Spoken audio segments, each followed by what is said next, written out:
Hello friends, welcome to bliss cinemas. இன்னைக்கு நம்ம பாட்டில் ராதா படத்தோட ஃபுல் ஸ்டோரி எக்ஸ்பிளனேஷன் தான் இந்த வீடியோல பார்க்க போறோம். வாங்க வீடியோக்குள்ள போகலாம். படத்தோட ஆரம்பத்திலே பாத்தீங்கன்னா நம்ம ஹீரோ ஒரு பில்டிங்ல டைல்ஸ் ஒட்டுற வேலை பார்த்துக்கிட்டு இருக்காரு. ஆனா அங்க ஒருத்தர் கூட சண்டை போட்டுட்டு இருக்காரு. ஏன்னு பாத்தீங்கன்னா இவரு ரொம்ப நாள் டைல்ஸ் ஒட்டுறாரு. ஆனா இப்ப சேர்ந்தவன் பாத்தீங்கன்னா மேஸ்திரி ஆயிட்டான்ற கடுப்புல சரக்கு அடிச்சுட்டு பேசிக்கிட்டு இருக்காரு. அந்த பில்டிங்க்கு ஒரு வேலைக்கு கூட்டு வந்தது பாத்தீங்கன்னா நம்ம ஹீரோவோட தம்பி தான். அந்த ஆப்போசிட்ல மேஸ்திரியா இருக்கவர் பாத்தீங்கன்னா நம்ம தம்பியோட மச்சான். அதனால இவர் வேணும்னே பண்றான்ற காண்டில் சரக்க போட்டு பேசிட்டு இருக்காரு. ஆனா அவர் பிரச்சனை என்னன்னு பாத்தீங்கன்னா முழு நேரமும் சரக்குல இருக்கத்தான். ஒரு கட்டத்துல பாத்தீங்கன்னா அவங்க தம்பி நீ வேணாம் போ அப்படின்னு அமுச்சு விட்டுறாரு. இவரு பாரா சின்ன பில்டிங் தாடா கட்டுறேன், எவ்வளவு பெரிய பில்டிங் எல்லாம் கட்டுறேன் பாடுறான்ற மாதிரி சால் விட்டு கிளம்புறாரு. போறவர் எங்க போறாரு? நேரா ஒயின் ஷாப்புக்கு தான் போறாரு. போய் குடிச்சிட்டு டேரக்டா வீட்டுக்கு போய் தூங்குறாரு. நைட்டு பாத்தீங்கன்னா யாரோ வந்து கதவு தட்டுறாங்க. ஹீரோட ஒய்ஃப் பாத்தீங்கன்னா வந்து கதவு திறக்கிறாங்க. திருப்பி போய் நம்ம ஹீரோ கிட்ட உன்னை தேடிதான் வந்திருக்காங்க அப்படின்ற மாதிரி சொல்றாங்க. நம்ம ஹீரோ வந்து பாக்குறாரு. பார்த்தா ஜான் விஜய் இருக்காரு. நீங்க யாரு அப்படின்னு கேட்கும்போது நான் ஒரு பில்டர், பிளாட்ஸ் கட்டிக்கிட்டு இருக்கேன். இந்த மாதிரி எனக்கு ஒரு பெரிய பில்டிங்ல கிட்டத்தட்ட 7600 ஸ்கொயர் ஃபீட்டுக்கு டைல்ஸ் ஒட்டணும். ஊருக்குள்ள விசாரிக்கிறப்ப நீங்க தான் பெரிய ஆள் அப்படின்ற மாதிரி சொன்னாங்க, வாங்க அப்படின்ற மாதிரி கூப்பிடுறாங்க. நம்ம ஹீரோ ஜாலியா ஹாப்பி ஆகி நேரா உள்ள போய் ட்ரெஸ் எல்லாம் பண்ணிட்டு அங்கேயே உட்காந்து சரக்கு அடிக்கிறாரு. குடிச்சிட்டு வெளியே வந்து கிளம்பலான்றாரு. வெளியே பாத்தீங்கன்னா பக்கத்து வீடு தான் தம்பி வீடு. அவரையும் கதவை தட்டி இம்சை பண்ணி திட்டுறாரு. பாரா நீ சின்னது 400 ஸ்கொயர் ஃபீட் தாண்டா பண்றேன், நான் 7600 ஸ்கொயர் ஃபீட் பண்ண போறேன்டா அப்படின்ற மாதிரி பஞ்செல்லாம் பேசிட்டு அவங்களோட கார்ல கிளம்புறாரு. நேரா கூட்டிட்டு போயிட்டு அங்க விட்டா அவர் பாட்டுக்கு பேசிட்டே இருக்காரு. நான் இத்தனை நாள்ல முடிச்சு தரேன், அதை பண்றேன் இதை பண்றேன், நான் மெஷர்மெண்ட் எடுக்கணும், ஒரு 10 பேர் தங்குற மாதிரி ரூம் அரேஞ்ச் பண்ணுங்க அப்படி இப்படின்னு பேசிக்கிட்டே இருக்காரு. சரின்னு சொல்லிட்டு இவங்க மாடிக்கு அனுப்புறாங்க. மாடிக்கு போனா ஒருத்தர் பேப்பரும் பென்சிலும் கொடுக்குறாரு. அப்படியே பாத்தீங்கன்னா கதவு முட்டி கீழே வந்துடுறாங்க. லைட் ஆஃப் ஆயிடுது. இவரு என்ன பண்றீங்க, என்ன எங்க அடைச்சு வச்சிருக்கீங்க அப்படின்ற மாதிரி கத்துறாரு. பார்த்தா லைட் ஆன் பண்றாங்க. பார்த்தா அங்க பல பேர் இருக்காங்க. அது என்ன இடம்னு பாத்தீங்கன்னா டி அடிக்ஷன் சென்டர். அங்க பாத்தீங்கன்னா பல குடிநோயாளி இருக்காங்க. இவர் பாட்டு கத்திட்டே இருக்காரு. ஒரு கட்டத்துல பாத்தீங்கன்னா இன்சார்ஜ்னு ஒருத்தர் இருக்காரு. அவர் வந்து அங்க ஒருத்தர் போட்டு சம்மடி அடிக்கிறாரு. இவர் பயந்துடுறாரு. உடனே உட்கார்ந்து இருக்காங்க. அடுத்த நாள் பாத்தீங்கன்னா ஜான் விஜய் வராரு. வந்து உங்களுக்கு எதனா பிரச்சனை இருக்கா அப்படின்ற மாதிரி கேட்கிறாரு. அப்போ ஒருத்தர் ஏஞ்சி பல பிரச்சனைகளை சொல்றாரு. இந்த மாதிரி எங்களை அடிக்க வேற செய்யறாங்க அப்படின்றாரு. இவர் கடுப்பா வராரு. போயிட்டு நேரா அந்த இன்சார்ஜை கூப்பிடுறாரு. பார்த்தா அவரு ஒரு பேஷண்ட் தான். அவர் சர்வீஸ்ல இருக்காரு. நீ இருக்கனா இரு, இல்லனா கிளம்பிடு அப்படின்ற மாதிரி அவர் திட்டுறாரு. அந்த சென்டருக்கு பாத்தீங்கன்னா புதுசா பல பேர் வராங்க போறாங்க. அதே மாதிரி ஆல்ரெடி ட்ரீட்மெண்ட் முடிஞ்சு போனவங்களும் திருப்பி வராங்க. அந்த மாதிரி தான் சிச்சுவேஷன் அங்க போயிட்டு இருக்கு. அங்க பாத்தீங்கன்னா கிளாஸ் நடத்துறாங்க இவங்களுக்கு. குடிய விடுறதுக்காக கிளாஸ். அதே மாதிரி 2 பாத்ரூம் தான், அதுதான் யூஸ் பண்ணி ஆகணும். டீ சாப்பாடுன்னு எல்லாமே கொடுத்துறாங்க அங்க. அதே மாதிரி பாத்தீங்கன்னா ஆல்ரெடி ஒருத்தர் வெளியே போனவருக்கு 5th இயர் பார்ட்டி மாதிரி கொண்டாடுறோம் அப்படின்ற மாதிரி சொல்லி அதுக்கும் அரேஞ்ச் பண்ணிருக்காங்க. அந்த பார்ட்டில அவர் பேசுறாரு. அதே மாதிரி பாத்தீங்கன்னா அங்க ஒரு படம் பிளே பண்றாங்க. எல்லாரும் உட்காந்து பாக்குறாங்க. அந்த படத்துல பாத்தீங்கன்னா ஒருத்தர் அடைச்சு வச்சிருப்பாங்க. அவர் தப்பிச்சு வெளியே வர மாதிரி காமிப்பாங்க. நம்ம ஹீரோ கதை பார்த்தோம், எப்படியா தப்பிச்சு வெளியே போயிடணும் அப்படின்ற மாதிரி பிளான் பண்றாரு இவரு. அப்படியே பாத்தீங்கன்னா நம்ம ஹீரோயின் ஒரு நாள் அவங்கள பார்க்க வராங்க. அவங்க கிட்ட பாத்தீங்கன்னா போயிட்டு பசங்களையும் பார்த்து கொஞ்சிக்கிட்டு உன்னால் தாண்டி நான் இங்க வந்து சேர்ந்திருக்கேன், இங்க வந்து உட்கார்ந்து பாரு அப்ப தெரியும் உனக்கு அப்படின்ற மாதிரி கத்துறாரு. நான் வெளியே வந்தோன்னு உன்னை கழுத்தறுத்து போடுறதா முத வேலை அப்படின்ற மாதிரி சொல்றாரு. அதை ஜான் விஜய் கேட்டுறாரு. அடுத்த நாள் வந்து சிவில் மேல வைக்கிறாரு ஹீரோவை. நீ எப்படி வெளியே போறான்னு பாக்குறேன் அப்படின்ற மாதிரி மிரட்டுறாரு. அந்த டைம்ல பாத்தீங்கன்னா அங்க ஒரு பையன் வரான். அவன் ஆல்ரெடி அந்த டி அடிக்ஷன் சென்டர்ல இருந்தவன் தான். இப்ப திருப்பி ரிட்டர்ன் வந்திருக்கான். அந்த பையன் கிட்ட ஒரு ஃப்ரெண்ட் ஆகுறாரு. அவன் கிட்ட நான் தப்பிக்க போறேன் அப்படின்ற மாதிரி சொல்றாரு. நீ வரியான்ட்டு நான் வரல அப்படின்றான். அதுக்கு அவரு பாத்ரூம்ல இருக்க ஜன்னல் கம்பி எல்லாம் அவுத்துறாரு.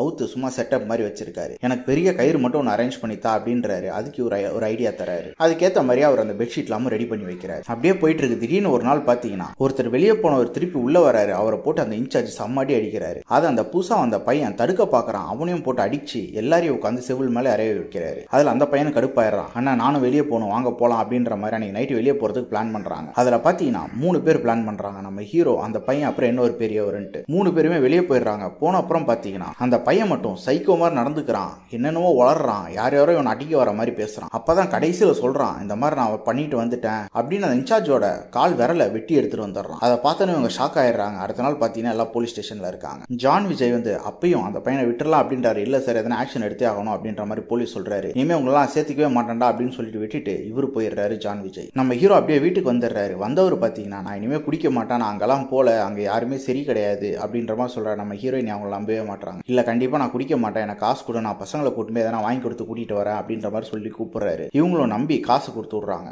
அதே மாதிரி மீன்லாம் வாங்கி ரெடி பண்ணிக்கிட்டு இருக்காங்க சமைக்கிறதுக்கு. இந்த பசங்களையும் அவர் கூட்டிட்டு போயிட்டு நல்லா கேட்கறதெல்லாம் வாங்கி கொடுக்குற. அப்ப பசங்களும் சொல்றாங்க, அப்பா இனிமே நீ குடிக்காதப்பா, எங்களுக்கு ரொம்ப அசிங்கமா இருக்கு அப்படின்ட்டு. இவரும் சத்தியம் பண்றாரு குடிக்கவே மாட்டேன்ட்டு. அதெல்லாம் முடிச்சு திருப்பி வீட்டுக்கு வராங்க. வரும்போது பாத்தீங்கன்னா கீழே அவர் ஃப்ரெண்ட்ஸ் எல்லாம் நின்றுகிட்டு இருக்காங்க. பேசிக்கிட்டு அப்படியே பாத்தீங்கன்னா இவர் கிளம்பி போயிடுறாரு குடிக்கிறதுக்கு. அது நம்ம ஹீரோயினுக்கு தெரிய வருது. அவங்க ஏஞ்சி வரும்போது பாத்தீங்கன்னா அந்த குழம்பெல்லாம் தட்டி விட்டுட்டு எவ்வளவு ஆசையா பண்ணாங்களோ அதெல்லாம் செதறி கிடக்குது. இந்த பசங்களை கூட்டின்னு போயிட்டு திருப்பி செத்துடலாம் அப்படின்ற மாதிரி முடிவு பண்ணி கேஸ் ஆன் பண்ணிட்டு நிக்கிறாங்க. அதுக்கப்புறம் ஒரு கட்டத்துல நம்ம ஏன் சாவணும் அப்படின்ற மாதிரி சொல்லிட்டு அவங்க அண்ணன் வீட்டுக்கே வந்துடுறாங்க. அங்க நம்ம ஹீரோ வந்து கூப்பிட வராரு. இவங்க வந்து நான்லாம் வரமாட்டேன் அப்படின்னு சொல்லிட்டு தாலியும் அவுத்து கையில கொடுத்து அனுப்பிச்சிடறாங்க. வச்சிடறாரு. அதையும் பாக்கெட்ல வச்சுட்டு நம்ம ஆள் பாத்தீங்கன்னா திருப்பி போய் குடிக்க ஆரம்பிக்கிறாரு.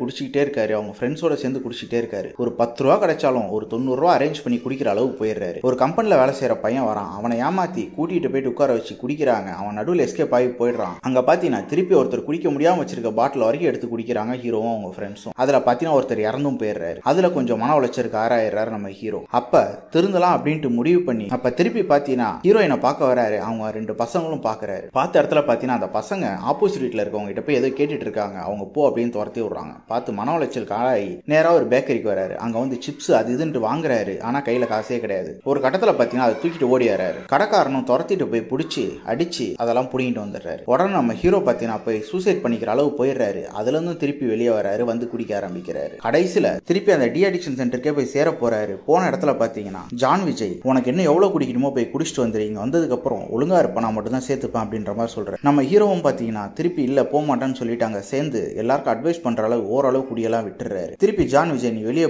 போயிட்டு மக்கள் எல்லாம் பாரு, ஃபேமிலி எல்லாம் பாரு அப்படின்ற மாதிரி சொல்லி அனுப்புறாரு. போன இடத்துல பாத்தீங்கன்னா நம்ம ஹீரோயினை போய் பாக்குறாரு. பார்த்து இனிமே நான் குடிக்க மாட்டேன், நான் திருந்திட்டேன், இவ்வளவு டி அடிக்ஷன் சென்டர்ல தான் இருந்தேன், நீ வா நம்ம வாழலாம் அப்படின்ற மாதிரி சொல்றாரு. அவங்க நல்லா புடிச்சு திட்டி விட்டுறாங்க. உன்னை இதுக்கு முன்னாடி நானா குடிக்க சொன்னேன், நீ இஷ்டத்துக்கு வருவ, ஒரு வருஷமும் தொல்லை இல்லாம இருந்தது, நிம்மதியா இருந்தான்ற மாதிரி சொல்றாரு. நம்ம ஹீரோ திருப்பி பாத்தீங்கன்னா வெக்ஸ் ஆகி நேரா போயிட்டு ஒயின் ஷாப்ல தான் இருக்காரு. மிக்ஸ்லாம் பண்ணி குடிக்க போறாரு. அப்ப பாத்தீங்கன்னா ஒரு போன் வருது. பார்த்தா அது ஜான் விஜய். அவர் வந்து அவரோட பேக் ஸ்டோரியை சொல்றாரு. நானும் மிகப்பெரிய குடிகாரனா தான் இருந்தேன். எங்க அப்பா என்ன டாக்டருக்கு படிக்க வச்சாரு. ஆனா அது கூட நான் கம்ப்ளீட் பண்ணாம குடிச்சிட்டு அலைஞ்சேன். அப்புறம் டி அடிக்ஷன் சென்டர் வந்து தான் நான் வந்து பொழைச்சேன் அப்படின்ற மாதிரி அவர் சொல்றாரு. என் ஒய்ஃப் கர்ப்பிணியா இருக்கும் போதே அவங்க செத்துட்டாங்க. அதுக்கும் காரணம் நான் தான். நீயாவது குடிகாரன் தான், நான் ஒரு கொலகாரன் அப்படின்ற மாதிரி சொல்றாரு. அவர் கையில ஒரு நாய் ஒரு மரமும் கொடுத்து இது 2 வருஷத்துக்கு வாழ, அதே மாதிரி உன் பசங்களே அப்பப்போ போய் பார்த்துக்கோ, 2 வருஷத்துக்கு கழிச்சு உன் ஒய்ஃப் கிட்ட போய் பேசு, அவங்க ஒத்துக்கிட்டாங்கன்னா கூட இரு, இல்ல அந்த நாய் கூடயே இரு அப்படின்ற மாதிரி சொல்லிட்டு போறாரு. நம்ம ஹீரோவும் திருப்பி பல பேரை திருத்துறாரு. அவங்க ஃப்ரெண்ட்ஸ் குடிச்சிட்டு இருந்தவங்களாம் தூக்கிட்டு போய் டி அடிக்ஷன் சென்டர்ல சேர்க்கிறாரு. சேர்த்துட்டு பாத்தீங்கன்னா 2 வருஷமும் பாத்தீங்கன்னா அந்த பசங்களுக்கு அது இதுன்னு வாங்கிட்டு போய் கொடுக்குறாரு. அப்பப்போ போயிட்டு வர்றாரு. ஆனா ஒய்ஃப் மட்டும் மன்னிக்கவே மாட்டாங்க. நம்ம ஹீரோயினும் பாத்தீங்கன்னா லவ் மேரேஜ் தான் பண்ணிருப்பாங்க. அதுல பாத்தீங்கன்னா ஹீரோயின் சொல்லுவாங்க, நீ எப்பயுமே என்கிட்ட இதே மாதிரி அன்போட இருக்கணும், நீ கடைசி வரைக்கும் நீ அழகா இருக்குன்னு சொல்லிக்கிட்டே இருக்கணும் அப்படின்ற மாதிரி சொல்லியிருப்பாங்க.